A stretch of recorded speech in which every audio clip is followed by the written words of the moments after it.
Welcome, welcome, welcome to Empowered Women in Business International Radio.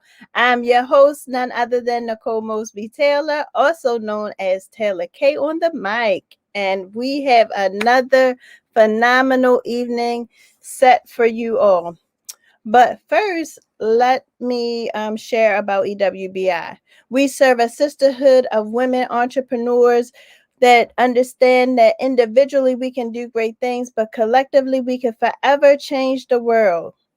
Members of our movement experience a support system that allows them to celebrate their wins and share their struggles in a series of opportunities that enhance them personally and professionally. If that sounds like an organization that you would like to be a part of, visit our website at www.ewbiradio.org. Again, that's www.ewbiradio.org. Our quote of the day today. Our quote of the day is, speak up, because the day you don't speak up for the things that matter to you is the day that freedom truly ends. Speak up, because the day you don't speak up for the things that matter is the day your freedom truly ends. Author unknown. So you will understand why I chose that quote when we bring our phenomenal guest, none other than Miss Quinn Conyers, to our virtual platform. Give it up for Quinn. Welcome, welcome, welcome. Hello, hello, hello. I'm happy to be here. And I love that quote, by the way. Love it. Oh, awesome. Why do you love it? Because I think it's accurate. I mean, I'm a firm believer that quiet women don't make history. So if you're not speaking up, I mean, it's good. That's the day that basically everything stops in your world. Your voice is your secret weapon. So if you're not using it, you losing it. Right. What do they say? If you don't stand for something, then you will sit down for everything. You fall for everything. Exactly.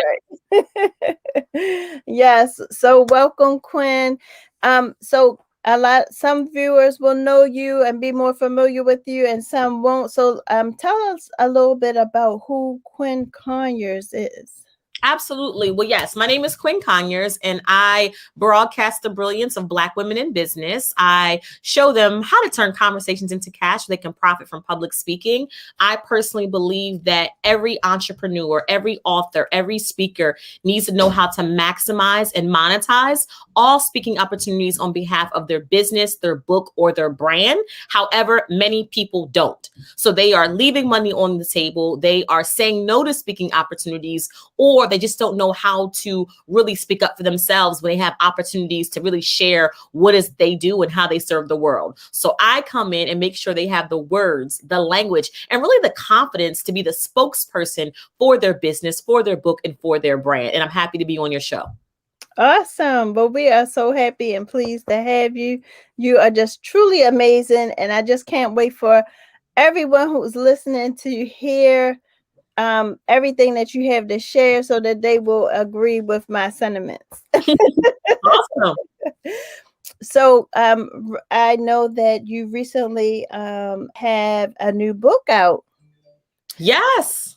Right. And your new book is, tell me the name of the new book. So the book is called Speak Black Woman: How Women in Business Can Profit from Public Speaking. Awesome. So now, how Black women can profit from speaking. That's so powerful. That's powerful. What made you choose first that target audience of Black women? Well, it's honestly a good friend of mine, Tiffany Bethia, who you know very well. We've been friends for a while. And I remember going to one of her events, and afterwards we talked about it.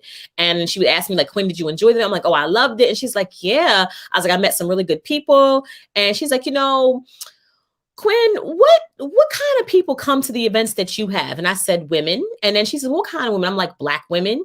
And she was like, well, why don't you call them out Why don't you choose them? And I was like, well, why do I have to choose them? I'm obviously Black. I'm a woman. They can see that. And she said, there's something about being chosen. And you've been giving us very Afrocentric vibes lately between your head wraps, your scarves. Like, it just seems like even when you go to certain events, if it's a regular event, you're like, oh, yeah, I had a good time. But if it's a Black woman in business event, you light up differently. So unconsciously, I felt like I had already chosen them and didn't know it. And before I got into doing what I'm doing now, I had a bag business called Purse Paparazzi where I super served Black women in sororities. So literally I had the AKA license, the Delta license, the Zeta license, the SG Row license. So I've always served Black women, but for whatever reason, when it came over to coaching and speaking and writing books, it didn't translate. It was just like I work with women in business. But when I looked at who had my back, Black women, who really positioned me to put food on my table by buying my purses, Black women, who confirmed and affirmed me when I was at all these regional conferences, Black women. So it just really made sense. And her like opening up my eyes to how I already had a relationship with the Black woman and how I realized that they were coming to me. I'm talking about degreed up, bachelors, masters, PhDs, certificates, 10, 20, 30 years of experiences, but still didn't know how to speak up for themselves. That's why I chose them, because she is me and I am she. And at the end of the day, I feel like every now and then you need a cheerleader and a champion who looks like you, who can literally tell you and really show you the value in your voice. Right. I think it's important for us to understand that you may have something that I don't have, and I may have something that you don't have, and we can work together to help build each other. Right. There's nothing wrong with us working together to help build each other. And it seems like sometimes, people feel like, well, I'm already here. They might not be there, and I can't work with them. What would you say to those people? Because that's so far from the truth. And it sounds like you're kind of like, like, as long as she's a Black woman, bring her on. You know, it depends, right? Because I think there's different layers. Like I tell people all the time, even though I super serve Black women, if you're Asian, Latina, or white, doesn't mean that I can't serve you. And also there's a certain demographic. I want to work with women who know that they have a voice and they're not leveraging it. So if you're deathly afraid of public speaking, I'm not your client. No, you're not my client. I will refer to you to somebody else. But if you're like, you know what? I've been having this business. I have this movement. I've been getting speaking opportunities, or my business is requiring me to speak. You're the person who I want to work with, because I want to show you how to maximize and monetize the opportunities that you're already getting. But if you're coming to me like, oh my God, I'm deathly afraid, like every time I think about speaking, I'm about to faint, you're not the person I want to work with, right? So even though I say Black women, it still is a certain caliber of Black women that I'm looking for. And this is the person who is not afraid of their own voice, but they know they're not leveraging and leaning into the full capacity of their voice. Does that make sense? That sure does. That's powerful. Yep. It's important for you to know your audience as a speaker, as a writer, as a business owner. You have to know your audience, and so you have clearly explained who you are, what your audience looks like. So that makes it a lot easier for people to gravitate to you, because they know, okay, I'm that sounds like me. So that sounds like someone that I would need to definitely align myself with. Right. Absolutely. So let's talk a little more about your book. So we know that your book is is catered to Black women, women in business. And like you said, you've already shared with us how you can help them to turn that conversation around and make it more profitable. What other, could you give us a secret from the book? Is there something that you could just tell us that just let people know why they're going to go right after this broadcast and go out to purchase this book? Yeah, you can either purchase it, or I would love to invite everyone who's listening to the Speak Black Women celebration. It's happening on June the 5th, and it is free to attend. And I am diving into chapters. I'm talking about how I lost, leaned in, and leveraged my voice in every aspect of my business. So if you know for a fact that you want to speak more, or you're getting more speaking invitations and you're trying to figure out, like, how do I even do this? And also, I'm redefining profit. A lot of women that I talk to, especially when they enter this speaking space, like, who can pay me? Who can pay me? So as an entrepreneur, I'm showing you how to use speaking as a marketing strategy, as a lead generation, as a revenue stream in your business. So I take speaking and I pimp it out for entrepreneurs so they can use it in various ways. I'll give you a tip, a secret that's in the book that I'm going to dive into on June the 5th at the Speak Black Woman Experience. And if anybody wants to attend, just go to speakblackwoman.com, click on events, you can get your complimentary ticket. But one of the ways that I funded my bag business, Purse Paparazzi, was through speaking. To be honest with you, I entered business pitch competitions. And if you're not familiar with business pitch competitions, it's when you give your best 30-second, 60-second, 90-second elevator pitch, and whichever entrepreneur has the best pitch, they go home with cash prize. So I would win $1,000 here, $5,000 here, 10 grand here. So total, I won over $77,000 pitching my business in various competitions. So I explained, like, you using public speaking can now be a funding source for your business. And business pitch competitions are happening all over the place. And some of that prize money, $100,000, $250,000. I just hosted a business pitch competition for Black Girls Ventures and Nike, and the grand prize was $60,000. Wow. Awesome.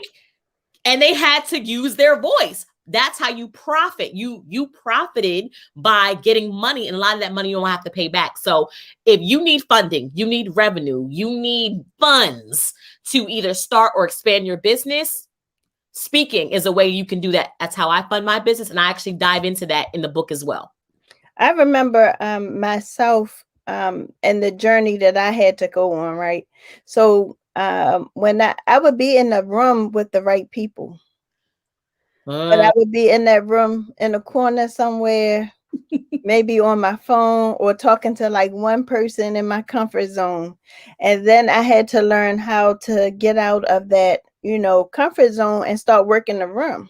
Yeah. And that was one of the reasons why we started to have Thriving Business Thursday, which is our networking event, because we understood that we needed to put people in that room and to give them that opportunity. So we actually created space and time for people to get up and walk around, because people don't realize what they're letting money go. They're leaving, as you say, leaving money on the table, right? Yeah. So I just wanted to spotlight that, because it's so important for us to find our voice. It's so important for us to find our voice, whether it's a social issue, whether it is pertaining to our business, no matter what it is, we have to find our voice, because it's important for us to share how we feel. And if we don't share how we feel, then what happens? No one knows. You're absolutely right. And I feel like we don't understand the power of our own voice. We don't understand how important public speaking is to our businesses. And public speaking is so relevant in every aspect of our lives. But when it comes to our business, especially as Black women, we don't see the relevance or the value as we should. I'll give you an example. When I was taking my son to his very first doctor's appointment, and to his one year doctor's appointment, she asked me, does he know 6 words? And that threw me off. Not does he know how to eat? Is he potty trained? But does he know 6 words? Because speech was literally assessed as a developmental milestone. So think about it. If your child is 5 or 6 and they haven't said a word, you're running around to every specialist, right? Mm-hmm. Or even think about when your baby says dad for the first time. You mad? I carried your little butt for 9 months. You like, say dad first? Like, you better say mama. So we celebrate that. You said mama, right? Or even, like, God forbid, if you're getting arrested, you have the right right to remain silent. Anything you say or do can be held against you. So now that's all your Miranda rights. Again, how speaking impacts your life. You can be arrested, say something crazy, and they can hold that against you. Not even do something, but say something. And when you think about, even people being married, right? If you've ever been to a wedding, there's a question they ask you. Well, do you take this man? Do you take this woman to be your husband, your wife, whatever? You can't give a thumbs up. You can't give a head nod. You got to say, I do, or I will, or your union is not valid in all of the 50 states. So when we think about speech and we think about public speaking and our using our voice, it shows up in so many aspects of our lives. But I feel like when it comes to business, we don't give it as much time and attention that it needs. That's why I'm on a mission just to kind of open up our minds and our hearts to say, like, listen, you being vocal in your business can be the reason why your business fails or flourishes. And that's how I kind of tell my clients that you need to understand that your voice is your superpower. So that's why it's so important for them to take advantage of some of these classes, workshops, conferences that you're having, because it can help them to take advantage. So the one on Saturday, June the 5th, right? June the 5th, because it was changed. Yes, I had a death in the family. So I had to change it to June the 5th. But the good thing is all your listeners, they can come, right? So I had to change the date. But yes, it is going to be June the 5th at 11 o'clock Eastern Standard Time. So we're so sorry to hear about the loss of your family. But I'm sure that this could be a good thing for our listeners who are, have that chance to sign up. So make sure that you guys go and sign up for it, because it sounds like it's going to be amazing. So not only do you provide that workshop, but there's another workshop that you normally provide as well, right? That you offer. Yes. So the one that you're talking about on June 5th, that's really a book celebration. That is me really kind of sharing my voice. I'm calling it a voice voyage on how I lost, leaned in, and leveraged my voice in business, and then giving, transformation techniques and strategies on how women in business can really leverage their voice. And if you want to sign up for that, again, go to speakblackwoman.com, click on events, and you can register there. Now, my signature, what I do is I really broadcast the brilliance of Black women in business. And how I do that is by literally giving their elevator pitch a makeover. Many of us will hire a coach. We will get a fancy website. We will literally buy business cards. And then when someone says, Nicole, Quinn, tell me what you do, we were like, I'm a coach. I'm an author, So what I find is the number one question that we are asked as business owners, we are missing the mark because we don't know how to properly answer that question. So what I do is I really enhance and elevate people's elevator pitch. So when they tell people what they do, the person who's listening goes from interested to invested in working with them after just one conversation. Because at the end of the day, I tell people, you want to have conversations with clients that lead to cash. And if you are telling people what you do and they're not interested, if they are bored, if they're not in tune, you're going to get dismissed. And many of us are leaving money on the table, or we're losing business, not because our product, our service, our coaching program isn't amazing. It's because the way we're explaining it is boring and bland. So what I do is I give your elevator pitch a makeover. And how I do that is through a verbal business card, which is a clear, concise, and compelling way to tell the world what you do or what you speak about. Awesome. So Joy says she loves the title. She says she loves the title. And she said, hi, Joy. Thanks for joining in today. So what do you think about, Quinn, maybe somebody just doing a sample of what their verbal business card is, and you kind of just tweaking it a little bit, not your whole thing? What do you think? I should have asked you prior to, because I just want people to see how you just like transform. Well, yeah, I can give you some examples. That's no problem at all. Okay, I had a guy come to me. His name was DJ, and he was a photographer, and he's one of my favorites because, you can Google search a photographer a dime a dozen. He was getting frustrated, felt like he was getting replaced by the cell phone. And literally if you would ask him what he did on a Monday, he would say, I'm a photographer. On a Wednesday, I'm a photographer. Thursday, I'm a photographer. He's like, Quinn, I told you I take pictures. I'm a photographer. I don't know how to say it any other way, but I'm a photographer. So after we worked together and I verbalized his value, he now says, I capture the legacy of families who want to have memorable photos that last a lifetime. Yes. Well, See listen, the difference? I'll never forget. I was at one of your workshops, yours and Lindsay's. Yes, yes. And so I went up to this young lady and I shook her hand. And after she told me what she did and how she said it, I'm like, oh, I need work. And so that's when I signed up for your verbal business card, because I was like, when I found out that you had helped her, I'm like, oh no, that's what I need. Because it was just that transformation, it really makes a difference. And like you said, if people don't understand your passion, so you can be passionate about something, but sometimes we don't allow it to come through in our words and our actions, right?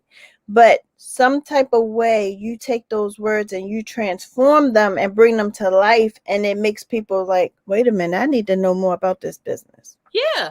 And that's what we're doing. It's marketing by mouth, right? And the thing about it is, we don't put a premium on that. Like all of the business I've got, it started with a conversation. No one's going straight to your website and buying. There's a conversation that you're having. And sometimes the conversation is physical, like you and that person on a Zoom call or one-on-one, or that person's having a conversation with your website. They're having a conversation with your social media. So what you want to do is you want to make sure that your website, your social media, your internet presence is saying good things behind your back, right? You don't want it to be all over the place. So that's what I make sure, that you are speaking so loudly, even when you're not even saying a word. And you can do that by making sure that you have verbalized your value, and you can verbally say your verbal business card, but you can also put your verbal business card certain places where people can learn about you and what you offer. Awesome. Awesome. I just felt like I should be snapping after you talk. So now you have been featured in magazines. Mm-hmm. Essence. You have been featured in Empower and Young Money magazines. Mm-hmm. You have been on Black Enterprise. Yes. Yes. So what is it like to to be able to be featured in these amazing magazines, and just stay humble and just being able to still just hone your craft? I'm grateful, but I also feel chosen. I feel like God chose me to be an example of what can happen when you, number one, are obedient to your calling, and number two, you're walking in your talent and your greatness. And more importantly, I feel like I'm supposed to be an example for other people as well, because I believe if you let your light shine bright, you give permission to those around you to shine bright as well. I live in Baltimore, Maryland, but I'm from a small town called Lancaster, Pennsylvania, where the Black population is little to non-existent. On top of that, the entrepreneurial community, you know what I mean? It just doesn't make sense. I was born to teenage parents. My mom was 15, my dad was 17. So I think that part of breaking boxes and shattering misconceptions is supposed to be a part of my DNA. So people can see me and see you and say, if Nicole can, if Quinn can, then that means that I can as well. So I think that it's just a grateful thing, like that Black Enterprise or Essence or, empowering women, to speak out, or Vision and Purpose would see that my work is amazing enough to be featured and show the world. And I think that it's just a humbling thing. And I've never carried it like I've made it. Because to be honest with you, Nicole, I'm just getting started. Like the career meeting now, I feel like I'm nowhere even near, where I'm going to be. So I think that when you keep a humble heart and your assignment, and I think I'm very clear on my assignment, and a lot of people have agendas, but when you get clear on your assignment, that you move differently and doors open for you that you can't even pay for. And I think that's the difference.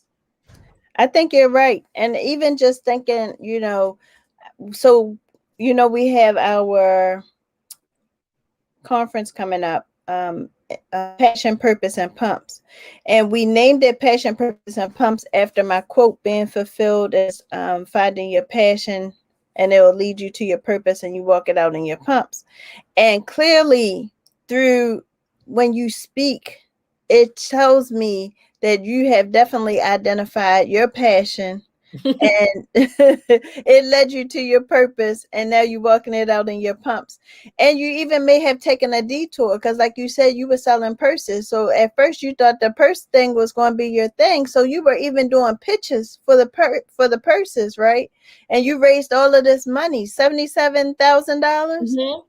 And then you realized, hey, I might need to make a little detour. You want to talk a little bit about that? Yeah, Nicole, I was pivoting before it was sexy. I was just like, I did the purses for a while, but life changed. I had when we first started, I didn't have any children, right? So we were able to go to, the sorority world, right? You're going to regionals, boules, conferences. I mean, there's so many events. At one point we had 4 or 5 people working with us because it was like the AKAs had 3 events, the Zetas had 2 events, the Deltas had 1 event. Like, we just couldn't be at all those places. But I also started to feel burnt out and unfulfilled. Like, there's more to me than selling purses, and it's going to go back to Black women. When I would be at these events, these women would ask me, girl, what else do you do? I'm like, girl, I sell purses. Like, nah, what else? I'm like, I sell handbags. No, there's something else about clutches. I got clutches. You want a clutch? Like, that is where my brain was, because I had started speaking and I wasn't getting like the traction. So I put speaking down and I picked up entrepreneurship.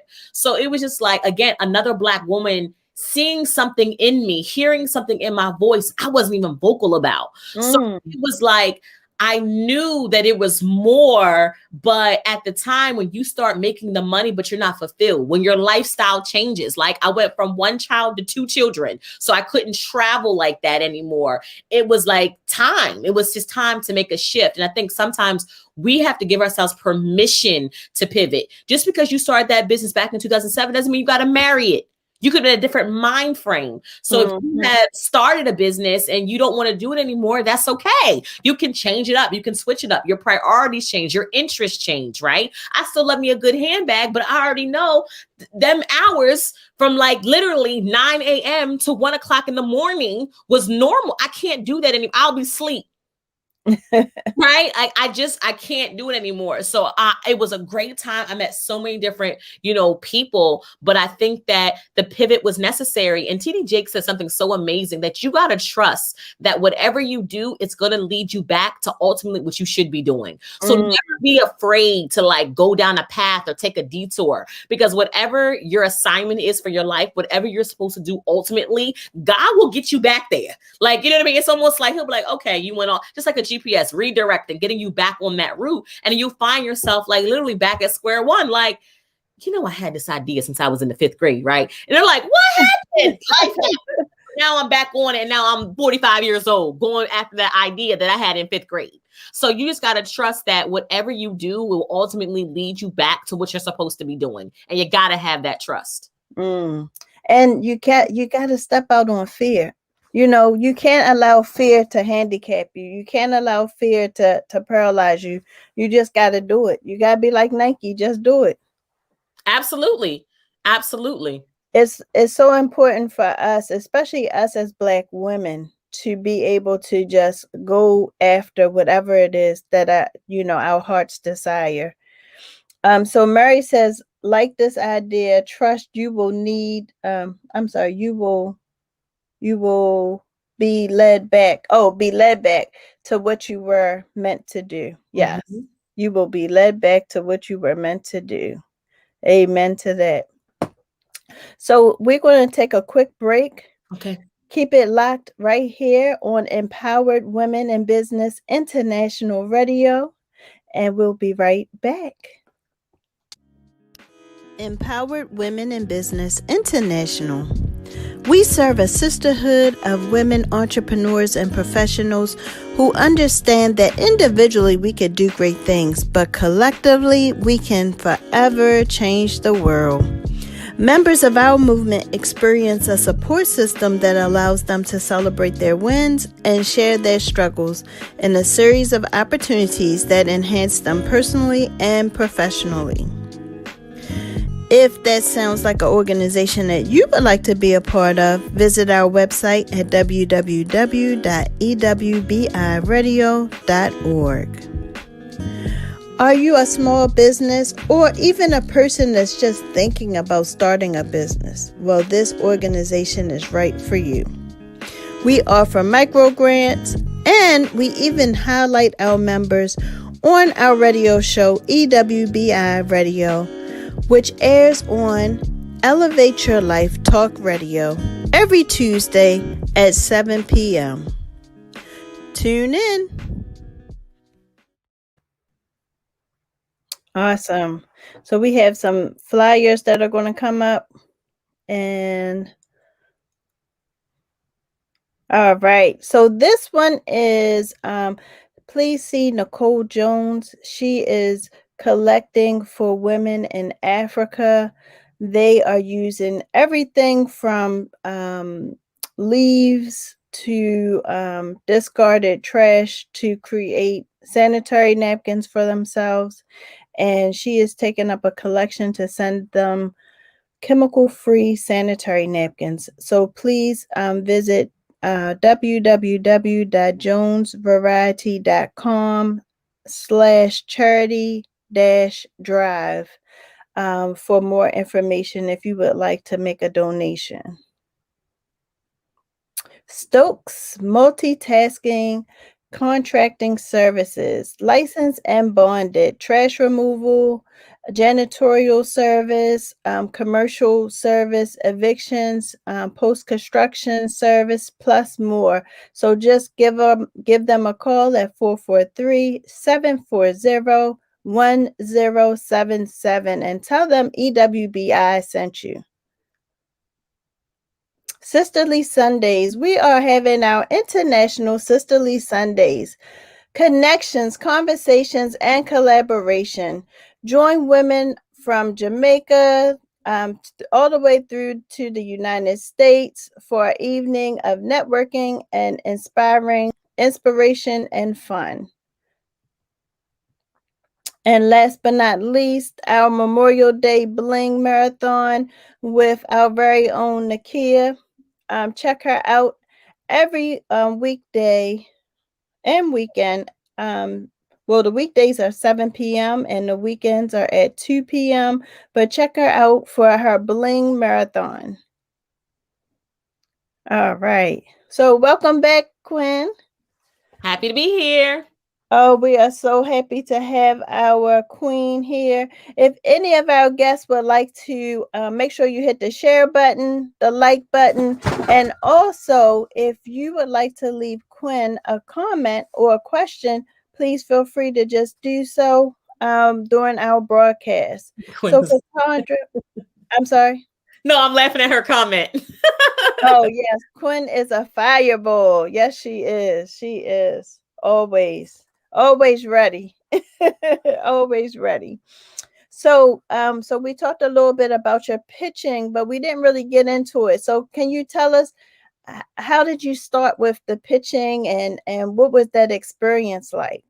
You know, when I was in college, I went to Howard University for grad school, and there was this pitch competition that was happening in California where if you had like the best pitch, you won like $1,000. And I was like, I need to get on there. Like, I don't even know how I got the money to get there. And I remember standing in line. I probably was like the youngest person like auditioning for this. People had books. They were in suits. And I'm just like, oh my God, why am I even here? And I actually ended up winning that competition, and it would like spark something in me. And then Howard had another competition that I had won something. So then when I graduated and I got into this world and I needed money, I didn't really feel confident or comfortable going to a bank and asking for a loan or a line of credit. And I was like, these pitch competition things, if they happen for college students, maybe they have them for adults. And so I got on Google University and was like, pitch competitions.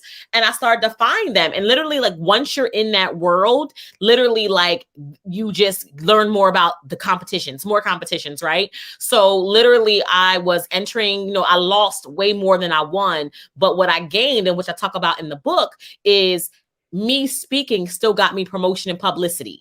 Like, I lost a business pitch competition for Black enterprise. I remember they did this search and it was $10,000 on the line and they selected me. And I was so excited. I was like, oh my God, I can't believe they selected me. I was actually in Black enterprise twice. And I remember I was once when I was in college. And then again, when I went to go audition, when they selected me to be the competition. So I flew out to Chicago. You had 60 seconds to give your best pitch. 5 people were eliminated and you had 30 seconds to pitch again. So literally, I remember I got past the first round. It was 5 of us left. I pitched again and they announced the winner. And the winner is not Quinn Conyers. And I was like devastated because I had a whole plan with this money. But as I was done and I was trying to leave the stage, like really big girl mad, like ready to cuss on a Sunday mad, like real mad, I literally saw this woman and she kept looking at me and she was taking notes and looking at me and taking notes. And finally we were face to face and she says, hi, I'm a writer for Black Enterprise magazine. I would love to feature you and how you pitch in one of our upcoming issues. I said, ma'am, I don't know if he was at the same competition I was at, but I lost. You might want to go over there and talk to the winner. And she's like, I'm very aware of who won this competition, but I like the way you pitched. Come on now. So literally, when I define profit, I didn't win, but I still was able to profit and gain in an area of a national magazine being featured. And now I can say I was in Black Enterprise, not once, but twice, right? So I tell people, like, profit doesn't mean about money. It's about profiting from relationships, profiting from promotion, profiting from publicity. You know how many AKAs, Deltas, and SG Rows were beating me down at that conference looking for purses? So it's just like, I didn't win, but I profited in clientele. You see? So I just let people know that part of it as well. So pitch competitions was something that I was introduced to as a college student. But when I realized that pitching and public speaking, you can profit in so many more ways than just money, I made it an intentional business model in my business. And I teach others to do the same. So tell us, so you just spoke about, when you weren't successful on stage, but that turned into a success. But we know that with businesses, you have those pitfalls, right? So you have those challenges. Can you tell us, like, one of your challenges and how you were able to overcome? Ooh, I got a laundry list. Which one you want me to pull out? Things just like, running out of money. Like, we talk about entrepreneurship like it's sexy. We talk about entrepreneurship like, yeah, I'm about to be my own boss. I'm about to do this. Literally, I can look back on it now, but I remember having my first son and everything was like great. Everything was awesome. We were still running the business. And then I found out around my son's first birthday that I was pregnant again. And I just was like, what is going on? And I remember, I was really in a dark space. I remember I had 2 kids, both in Pampers, one that was 1 and then one that was like a newborn. And I remember my husband coming home and he looked at me and he was just like, Quinn, when's the last time you took a shower? I couldn't remember. I could not remember the last time I took a shower because I was so boggled down with being this businesswoman. But now I'm a parent and I had my children. I know I got a baby face, but literally my first child at 33, my second child at 35. Or 32 and 34. So it was just something new on top of that, because I couldn't go out and do as much. My bank accounts started like diminish, right? So overdrawn accounts, not knowing where, humbling myself to like really like get it together. And that's the ugly side of entrepreneurship that people don't want to talk about. But there's been times where literally like, I definitely know that I was suffering from postpartum. Now that I look back on it, it was times where it was just like, I had to go to my husband, but like, I don't have it. Like, I don't have it. Like, I tapped out savings, checking account, overdrawn. And it was just like, what is going on? Like, I felt like a failure. And then you start talking to other people and you realize that you normal. Oh yeah, you got a BG and you turn off to, okay, let me go ahead and put a little something on this, right? Like people out here making entrepreneurship seem like it's a party, but when you really That's right. back the layers, like entrepreneurship will kick your ass if you ain't ready. Like if you ain't got no gloves on, you can't be going in the ring naked, because if not, you're gonna be laying there just laid out. So that was just one time that I just remember. Like I tell people, you ain't a real entrepreneur unless you couldn't pay a bill, unless you had an account overdrawn, and like it's real out here. So, and also just getting comfortable with the ebbs and flows. Sometimes you'll have a powerful month, other times ain't nobody checking for you. So the emotional roller coaster that entrepreneurship takes you through, where somebody doesn't want to buy right now, you take it personal. You don't like my stuff, you don't like my book, you don't want to buy it. Like what, so those were times where I still was just like, I don't know if this is for me. I think I need to get a job. And every time I apply for one, no, God was like, no, stop playing. Like, I know I should have got an interview for that. Like, I tried to go back. I tried to cheat on entrepreneurship, Nicole. I really did. I tried to cheat on entrepreneurship and get me a little side chick called. How did that work out for you? It didn't. It was like, God was like, block, block, block, block. I'm like, I know I'm qualified for that job. I think sometimes we just got to sit in the uncomfortableness of choosing this, right? Like, entrepreneurship, there is no guarantees. You are assuming the risk of starting your own business. And we talk about the glorified side of entrepreneurship. We don't talk about them times where you be in a fetal position on your girlfriend's couch, she's stroking your braids or your twists, let you know it's going to be all right. And that's real. And I had to go through that. I'm like, I don't like, how are we going to feed these kids? Right. So. Oh yeah. I'm so glad that you are being so transparent. Thank you for being so transparent, because somebody needed to hear that. There might be somebody that is going through that right now, and they needed to hear that so that they know that you can keep on keeping on, and that, you stay your course, and look at you now. And it's crazy because I don't really share this too often, but, it was a time where it was just like, this is not the 1940s or 50s, right? It's tough. Like, even though we had it's hard to live off of a one person household income. Like, even though people are like, oh, you got a husband. Yeah, but me and my husband's income combined was working. He didn't sign up for him plus 3.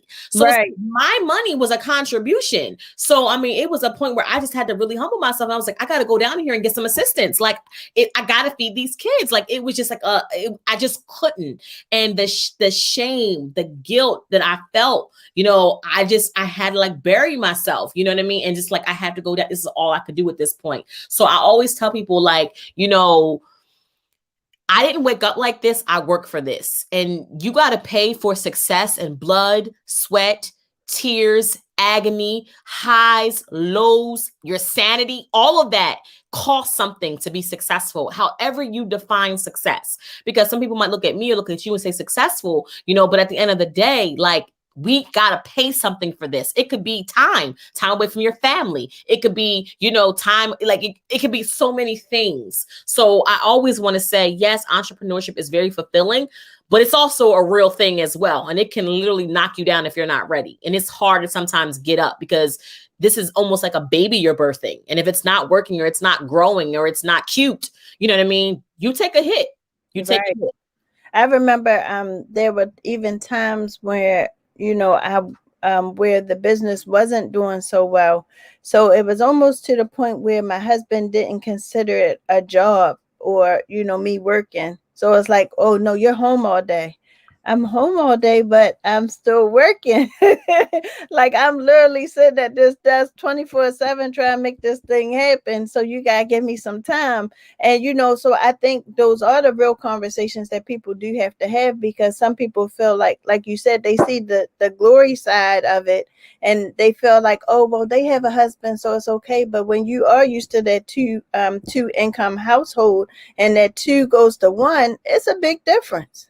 Well, 2 goes to 1 and you add 2, right? So in my situation, me and my husband got together in 2009. We got married in 2013. We had our first son in 2015. So for 8 years, wasn't no kids. It was just us. So it went from 1 to 4, in a matter of, like, it was just crazy. So you're right. Like, I always tell people, like, oh, you got a husband. That don't, like, this is not 1940. And what? Ain't nobody bringing home, you know what I mean, this check that can take care of all of us. It doesn't work like that anymore. We have to work. And I'm glad you brought that up. It's like, because I think in the beginning, men don't really get it. My husband knows now, but I think he was like, oh yeah, you home.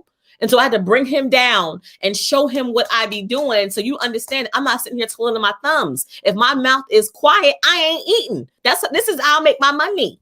Okay. So I think sometimes we have to educate them and let them see kind of what we're doing. So now he's just like, he gets it. Like he knows Quinn is in her revenue room. She's doing stuff. I done bought this computer. I done got a light. I done invested in stuff to kind of make me look virtually all right. So I think he understands now, and I ain't in his pockets no more. So he's like, okay, all right, let her run her business. No, Cassandra said, not for the faint heart, not for the faint at heart. And that is so true.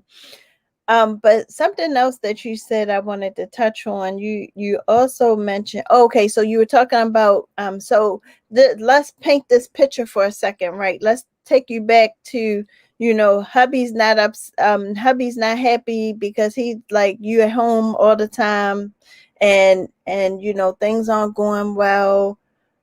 What kept you going? Was it your why?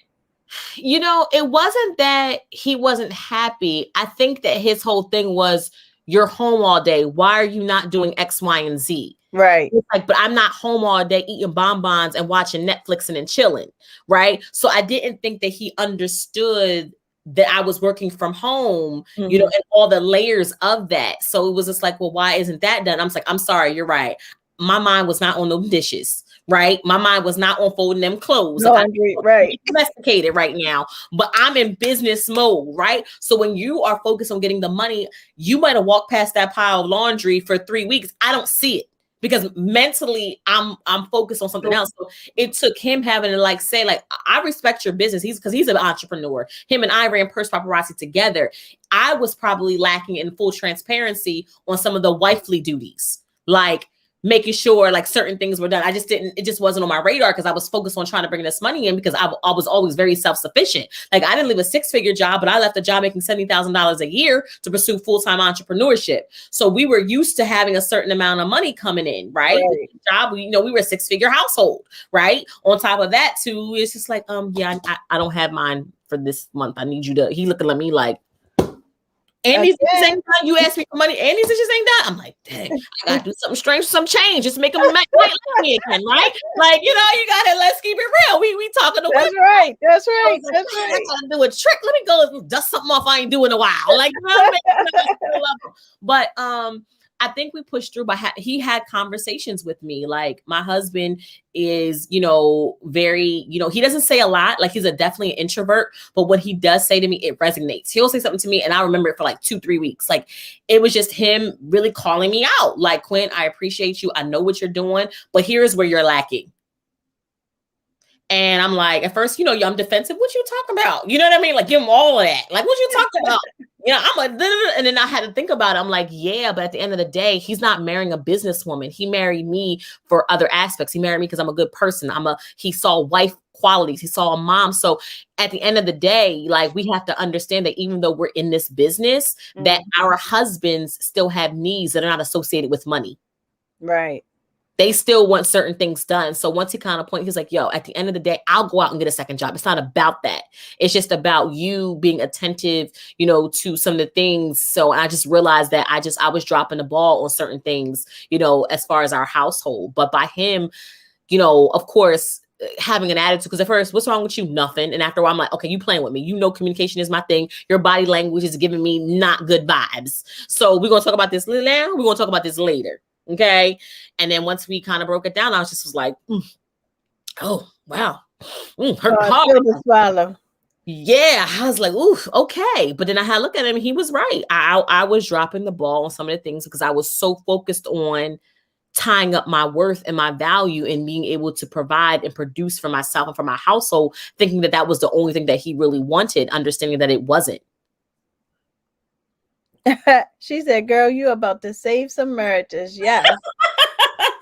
Listen, Cassandra, I know Nicole. I know she could let me be me, but at the end of the day, sometimes you gotta be like, oh Lord, how long is let me say, no, listen, This is why I asked you the question, because we just have to be real, and it's a lot more people than Quinn Conyers that went through that. It's a lot more people than Nicole that went through that. So with that being said, we got to be honest and be transparent in order for us to put it out there so that other women know that, number one, they are not alone, and number two, that they can get through it. Like, Yeah. if you and I could get through it, then they could get through it. So it's important for us to just put it out there. And my Nicole Jones ultimate says, goal. speak the Okay. truth. Yeah, and my whole goal is like I love what I do, but I want to be successful and surrounded. I don't want to be successful and single. I Mm, don't want to be making my first million and my husband slipping me the divorce papers. Then I failed. right. I married the business and I didn't marry him. Did You you see what get I'm that? saying? Did you catch that I high got you. five? Like, I got you. I'm Yes. right there. You I'm know, right there because with that's you. what happens. It's like you Right. so caught up in doing this, and so you look around, you at the top, and your husband's miserable. You know what I mean? Because it's like, or your kids like don't even know you because you've been so head down. So sometimes you got to understand why you're working. And I'm working, but I want to be successful and surrounded. I don't want to be successful and single. Like some women out here, they want to beat their chest and they want to be. I don't need no man. That ain't me. I need Right. love. I need time. I need attention. I like to be cuddled. I like to be kissed. I like to go on vacation. I like all of that. Okay. I like my family. So And I'm let not me going to tell you, sacrifice that for my business. right. And not only that, but the thing is that we can't allow money to dictate our lives either. So, Mm-hmm. like, there's a fine balance to everything. You can't allow money to dictate. And I used to be a settlement agent. And so with settlements, you guys know, when it come to your house settlement, they might tell you closing on Tuesday and you don't close till Saturday at 7 o'clock. And then Saturday at 7 o'clock is my daughter's recital. And guess what happens? So I had to miss the recital. And then I had to miss this and I had to miss that. And so I had to be real with myself, where the money was excellent, but I was failing as being the mother that I wanted to be. Right. That may be okay for some people, but that wasn't the mother that I wanted to be to my children. It wasn't the wife I wanted to be to my husband, because we would have plans and all of a sudden I can't do these plans. And it would happen over and over and over again. Mm. And so I had to tell myself, look, I got to find something else to do, because this is not it. This is not the life that I want to live, for my family. So, just having those honest conversations with yourself, being real, and finding what works for you and your family. Finding what works for you and your family, I think, is the most important. But where I was going with the other question I asked you was, what is your why? Because I think that when we get to those, tough times, when you feel like it's almost like everything is not working out for the good right now, you have to focus on that why to kind of get you out of that spell and get you back onto that solid footing, to know that, look, this is why I started, this is why I'm going to continue, and we're going to make this thing happen. I think, my why is it's interesting. I feel like people go through their whole lives trying to figure out their purpose and what they're supposed to be doing. They want meaning, they want fulfillment out of life. And I feel like God let me know very early on what I'm supposed to be doing. And at the end of the day, when it is time for me to take my last breath and I'm supposed to meet him and he shows me who I could have been, I want me and her to be twins. I want him to be like, oh my God, exactly when I created you in the womb, is you did your assignment. Amen. I did what you were supposed to do. And I feel like, that's what it is, because there's a joy and a peace that comes that can be unexplainable. You can do it and not get paid. And you're like, I'm good. Or when you do get paid, it's like, I can't believe somebody paid me for that. Like, it's almost like that, but also too, like, I really want people to understand that you don't necessarily have to go to work and get a job. There's nothing wrong with that, but you can create what you want to be. And I feel like in my family that it was a lot of go to work, get a good job, and retire in 30 years. And I feel like I'm supposed to, be that person, to show that there's another way, there's a different way. And I want to leave a legacy. I wanted people to know, like, Quinn was here, she made a mark. But more importantly, it's the fulfillment part for me. Like, I do what I do because it feels good. I'm not chasing anything. And I want my boys to grow up. If you ask them right now, like, how can you make money? Get a job or start a business. I wasn't taught that. You know what I mean? So they know, but I think, part of my why is just like operating in my zone of genius. Feeling good. I feel like it's my why is, I don't have a car that I want, Nicole. I don't have like a dream house that I want. I do what I do because I like options. So I don't ever want to feel like, what? Like, I know I'm winning, but I'm like, what? Today's Tuesday. I think I want to go to Bermuda this weekend. Not in 2 months, but this weekend. Right. So I like to work and I do what I do because I know that when you can control your own financial freedom, you can have decisions that you can make that are not tied to anything else. So I do what I do because I like flexibility. I'm a box breaker. I'm a, stereotype shatterer. And I think that, if I know that on this path, I can do that, I can achieve that, but also be an example to my boys and let them know, like my husband, which is so interesting, his mother was a full-time entrepreneur, and look what I am. Wow. So I think that by you walking in your purpose, you really give permission for other people to really explore their why, whatever that is. And everybody's why varies, right? That's right. And I think mine's is I like freedom. I like to be able to do what I want to do. So if I want steak, I want to eat steak and not steakums. That's a choice, right? So but that main point is that you need to know what that why is. So during that downtime, you can remember to keep striving for that why. And you know what, too? I think my why is I've seen glimpses.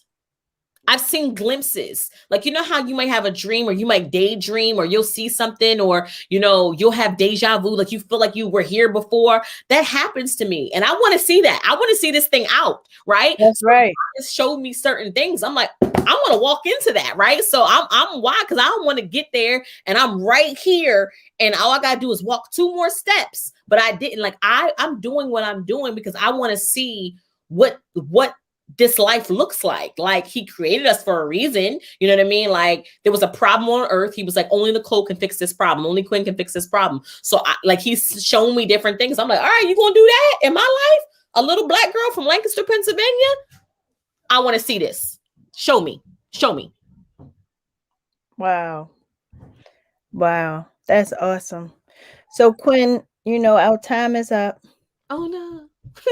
Didn't it go fast? It did. There's so much more I wanted to talk about, but I just have to have you come back on again. Sure.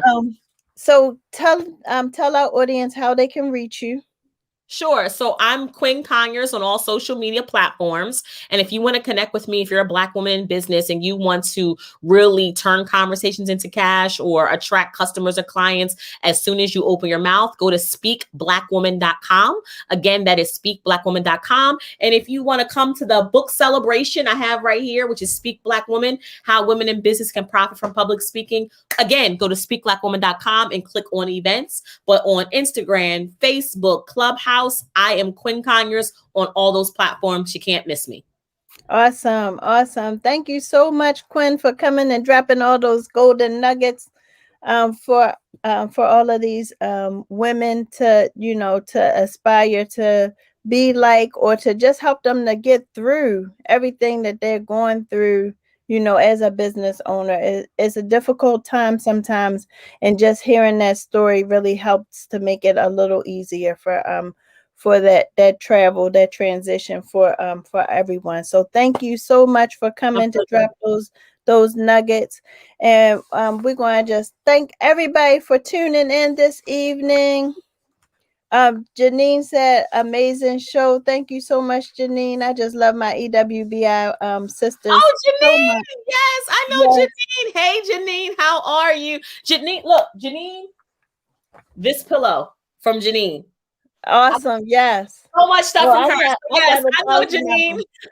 Yes, I got like 3 pillows over here from Janine. So yes, love her.